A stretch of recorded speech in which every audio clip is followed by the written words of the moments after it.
고 김광석 씨의 명곡 중 하나인 이등병의 편지. 이 영화 공동경비구역 JS의 주제곡으로도 굉장히 잘 알려져 있는데 이 곡이 사실 락 가수 윤도현 씨가 먼저 불렀다고요? 네네.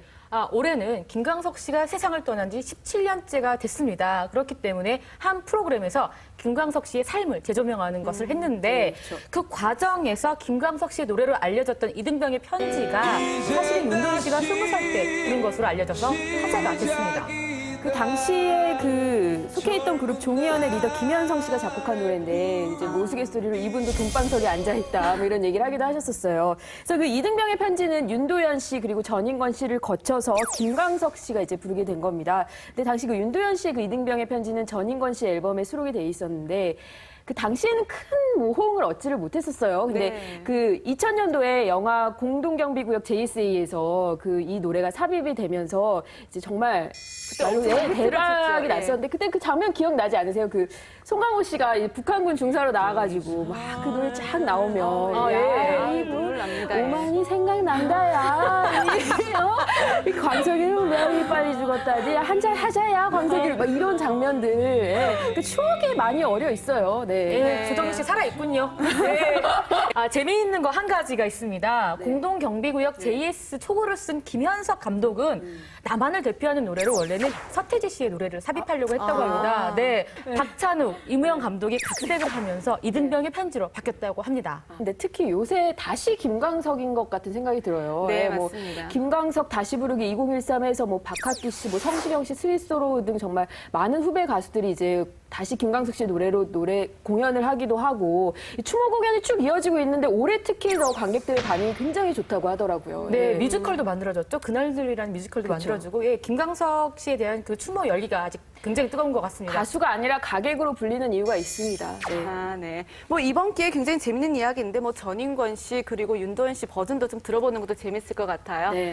네, 연예뉴스 4위입니다. 조혜련 씨가 이혼한 전 남편과 문자를 주고받을 정도로 사이가 회복됐다고 그래요. 네, 그렇습니다. 붕어빵의 스타죠. 지금은 엄마 조혜련 씨보다 더 유명해진 김우지 군에 대한 이야기입니다.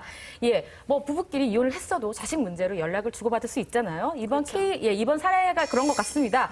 현재는 식사 약속을 주고받을 정도로 가깝게 지낸다고 합니다. 네, 특히 이게 아들 우주가 이제 부모님의 이혼 후 힘들어해서 이제 조혜련 씨가 그 반 친구들을 모아서 생일 파티를 열어줬다고 해요. 근데 그 자리에 이 전 남편분이 참석을 하면서 얘기가 된 것 같습니다. 네. 조혜련 씨가 어쨌든 뭐 전 남편과 좀 사이가 괜찮아졌다고 하니까 다행인 것 같습니다. 네, 다음 여기자 삼총사가 뽑은 3위는요. 이 드라마 작가 A 씨에 대한 이야기인데 이 내용이 뭐죠? 이게 워낙에 지금 드라마가 많은 관심을 받고 있어서 그만큼 논란도 많습니다. 내용은 드라마 출연 배우들이 이제 뒷말을 했는데 이제 작가 A의 귀에 들어가는 바람에 이제 작가분이 자신의 드라마에서 뭐 대사나 상황, 뭐 씬들로 이제 배우들을 꾸짖는 내용이 들어가고 있다. 뭐 이런 내용이거든요. 대단히 걸렸군요. 이분 뒤끝 장렬입니다. 이분한테 한번 찍히면 주조연급 사정없이 하차합니다. 뭐 죽기도 되고 교통사고를 당하기도 합니다. 심지어는 주조연이 바뀌기도 합니다. 그리고 어떤 조연은 주연보다 대사가 더 많기도 합니다. 근데 요새는 좀 그 드라마가 그런 논란을 보는 재미도 있어요, 조금 지금. 아니, 전 몰랐어요. 금시초문인데요. 몰랐어요. 지금 인터넷에 지금 기사 100개 떴는데 지금. 지금 그거를 모르 연예부 기사 맞으세요? 그걸 모르시면 어떡해요. 근데 이게 워낙에 시청률, 이 작가의 작품 논란도 많지만 그만큼 시청률도 굉장히 높아요. 전작들이 모두 30%가 넘었기 때문에. 여기까지. 저희 여기까지 하겠습니다. 왜요? 네. 더 하면 안 되는. 네, 그렇습니다. 그분이 너무 좋아하는 작가라며? 작품입니다. 네, 좋아합니다. 네, 다음은요. 올여름 최고 화제작인 설국열차. 이 개봉 19일 만에 관객 수 800만을 돌파했어요. 이 정도면 거의 고속열차라고 불러도 될 것 같은데 조정민 기자, 영화 봤어요? 네, 맞습니다. 어땠어요? 좋았나요? 이렇게 좋았어요? 네, 너무 재밌게 봤었어요, 저는. 저랑 좀 다르고 저는 이건데. 저 영화 너무 오랜만에 봐가지고요. 선배들 영화 볼 시간 안 주셨었잖아요. 누가 그랬다는 거죠? 잘 모르는 이야기고요. 그래서 평이 많이 갈렸다고 하는데 왜 좋게 보신 거죠? 그러니까 일단 지금 뭐 저뿐만이 아니라 뭐 반응들이 폭발적입니다. 뭐 그 떡국열차, 취업열차 등 지금 패러디물도 넘치고 있고요. 뭐 한국 역사상 그 최고의 제작비와 그리고 내노라는 헐리우드 배우들이 대거 참여를 했고 그래서 그 제작 단계부터 굉장히 많은 기대를 모았었어요. 근데 그 기대에 어긋나지 않게 게 역시 봉준호다 하는 극찬을 듣고 있습니다. 19일 만에 관객 수 800만 명을 돌파했는데 이게 바로 증거가 아니겠습니까? 네. 네, 이 영화는 좀 생각이 다르죠? 예.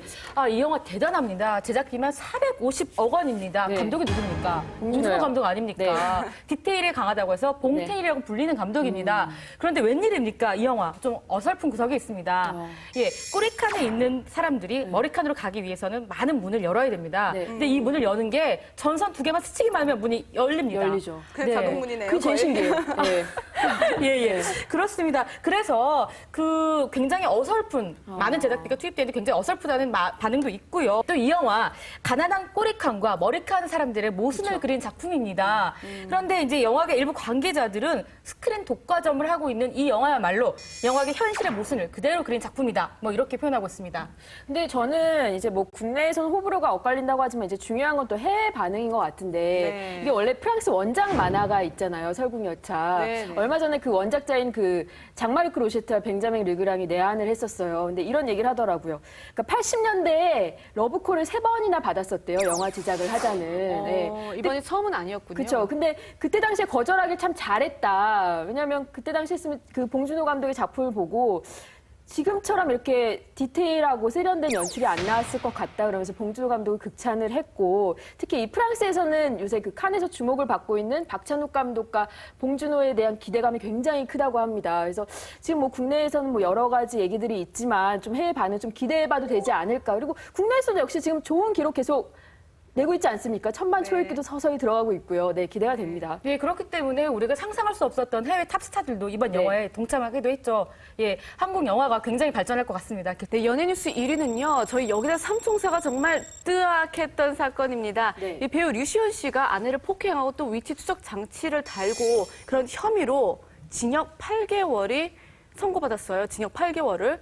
그럼 아내의 주장이 이게 뭐 사실이었던 건가요? 네, 일단 그 유시원 씨 측은 아내의 사용하는 차량에 GPS를 부착하고 위치 추적 그 애플리케이션을 설치했다는 사실을 인정했습니다. 그래서 아내가 이 처벌을 받기를 원해서 지금 말씀하신 대로 검찰에서 유시원 씨 측에 그 징역 8개월을 구형한 상태입니다. 예, 유시원 씨는 폭언은 맞지만 폭행은 아니라는 주장입니다. 유시원 씨의 고소장을 보면 부인이 결혼 전에 할아버지가 부산에 해운회사를 운영을 하셨고 네. 그리고 아버지는 교통사고로 일찍 돌아가셨지만 본인은 할머니에게 받은 벤츠 승용차가 있고 본인은 타워필렛을 산다고 주장을 했다고 합니다. 물론 이분이 재산을 보고 결혼한 건 아니겠지만 좀 믿음이 깨진 것 같습니다. 서로의 주장이 굉장히 엇갈리고 있군요. 네. 그럼 조정민 기자, 네. 류시원 씨의 이혼 소송 앞으로 어떻게 될 건가요? 지금 현재 그 아내 조 씨는 이혼과 함께 위자료 그리고 양육권을 주장하고 있고요. 유시원 씨는 지금 가정을 지키겠다는 입장을 고수하고 있습니다. 앞으로 그 양측의 첨예한 대립이 좀 장기간 진행되지 않을까 생각이 듭니다.